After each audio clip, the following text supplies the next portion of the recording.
Okay, here we are. OneSoft.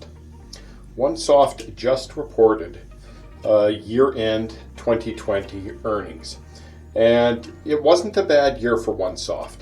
Now, they missed their revenue targets, their pre-pandemic revenue targets, but who didn't?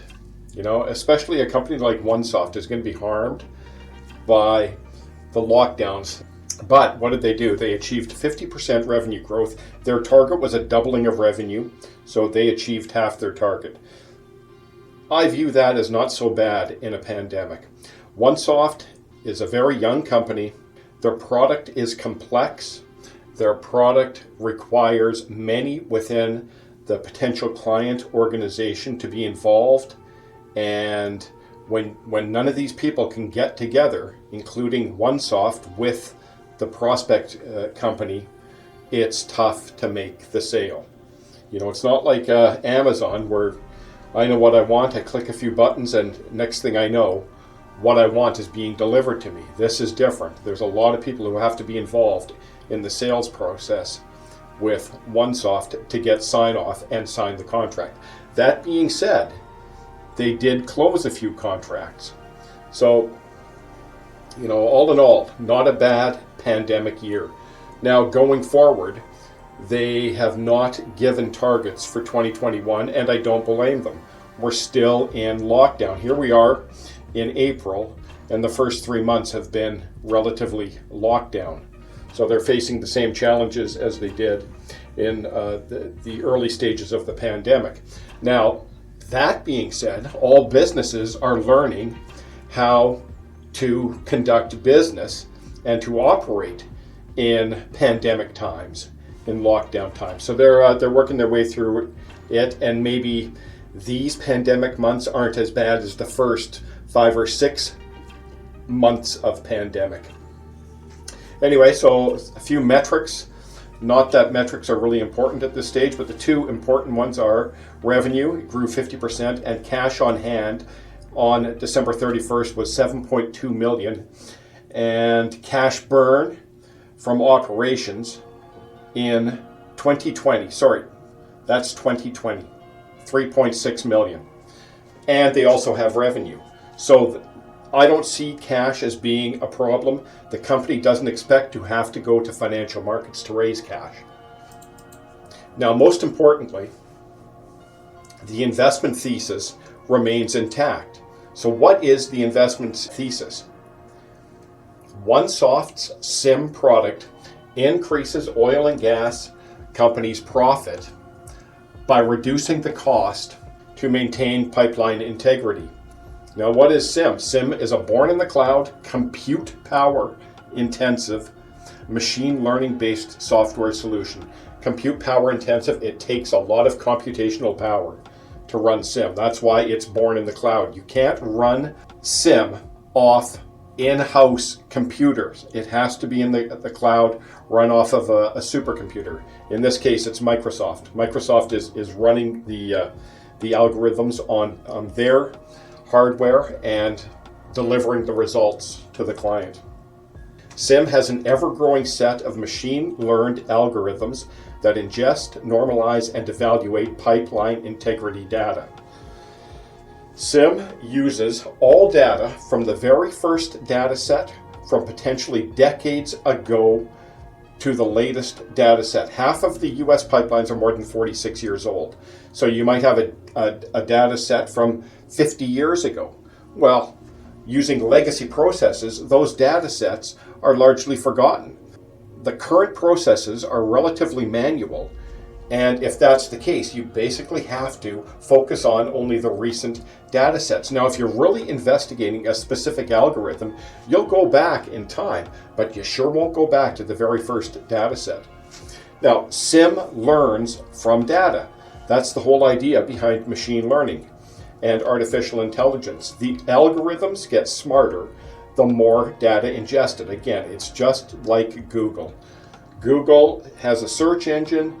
It's built on artificial intelligence. The more people who search using Google, the more data the Google search engine has, and the better the search engine becomes. So, OneSoft is somewhat operating like this. OneSoft has and is developing first mover advantage and thereby building a competitive moat. By the time the competition creates a similar product, OneSoft will have a massive data advantage.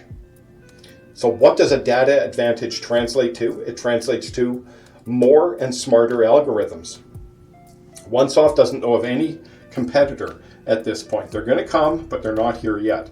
Now, pipeline owning companies can't do this themselves because all they can work with is the data from their own pipeline. They will be at a data disadvantage to OneSoft because OneSoft has the data from all their clients.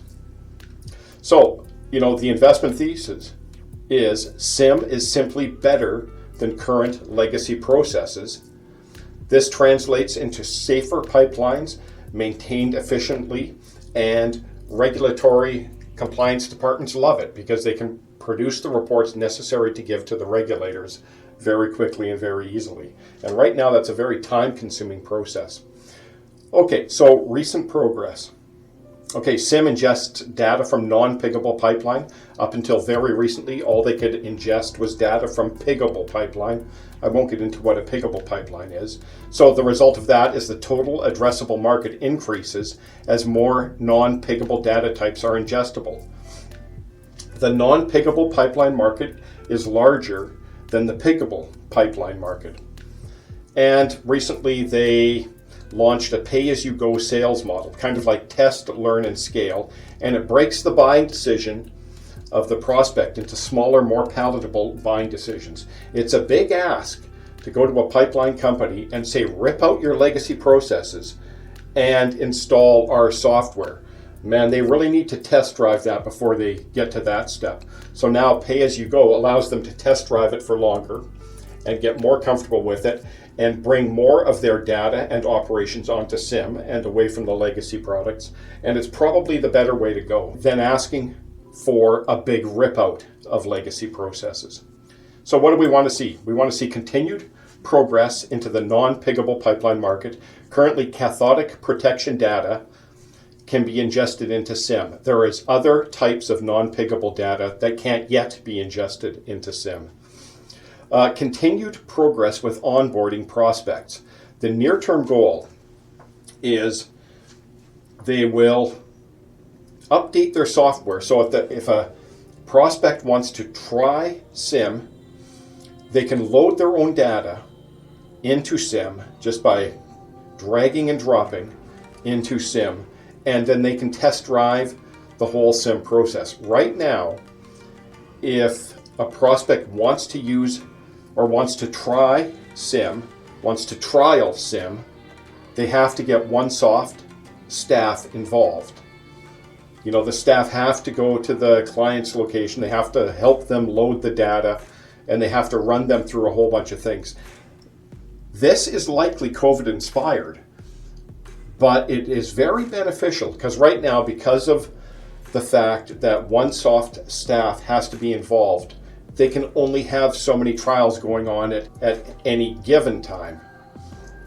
With this new endeavor, they could have a whole bunch of companies trialing. Okay, we would like to see more white papers demonstrating SIM's superiority over legacy human-intensive processes, and we would like to see more client testimonial-like events, such as the recent webinar with OneBridge, which is a subsidiary of OneSoft, and a pipeline integrity engineer with Flint Hills Resources. I mean, obviously they like it. They're willing to come out and do a webinar and teach and train. If they didn't like the product, they wouldn't be doing the webinar. Okay, so a wrap up on OneSoft. OneSoft is in the second inning. They're a young company. At this point, they have a built and tested product. Their product is demonstrably better than current legacy practices. They have early adopter clients. They have potential clients sampling the product, quite a few potential clients sampling the product right now. They are in full-on sell mode. And the coup de grace is SIM improves with each data ingestion. I believe I read they've ingested 5,000 ILI data sets. Now that's a lot of data, and the algorithm is really starting to learn on its own. So that's a brief wrap up on OneSoft and their year-end results and what's going to happen going forward. Now, it would be a lot easier if this darn pandemic would end. Now, I want to show you a bit of a financial model for OneSoft. These things are fun to do. They take a bit of time, but the flaw with these things is they give a false sense of confidence when it comes to investing. You know, building a spreadsheet is a time-consuming endeavor, and I'm not sure how much comes out of it. But anyway, I'll run through this a little bit, not much. Take this with a big grain of salt. I mean, here are the major things. These are actual results. The forecasts are in blue. Okay, so I'm saying in 2021, they generate $5 million worth of revenue. Let's go down to the assumptions.